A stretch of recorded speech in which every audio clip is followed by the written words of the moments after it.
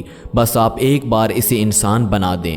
اللہ والے نے جب اس چپکلی پر پھونک ماری تو وہ انسان بن گئی اور درویش کے قدموں سے لپٹ گئی اور کہا کہ مجھے معاف کر دیں، میں نے آپ کو بہت کمزور سمجھا۔ آپ جب تک یہاں میرے لیے ایک حقیر انسان تھے، جس کے لباس سے، جس کے حلیے سے، جو مجھے ایک دیوانہ فقیر لگ رہا تھا، جس نے میرے باپ کی ٹانگ سے زہر کو ہٹایا، میں اس کی دشمن بنی رہی۔ اس لڑکی کا آدھا چہرہ سیاہ ہو چکا تھا۔ وہ کہنے لگی کہ میں آپ کو آج اپنے باپ کے ساتھ آپ کے دستے مبارک پر مسلمان ہونا چاہتی ہوں، بیعت لینا چاہتی ہوں، اور میں یہ وعدہ کرتی ہوں کہ آئندہ اس بستی پر کوئی ظلم نہیں ہوگا، بلکہ سب ایک دوسرے کے ساتھ مل جل کر بھائی چارے کے ساتھ رہیں گے اور سب مسلمان ہو جائیں گے۔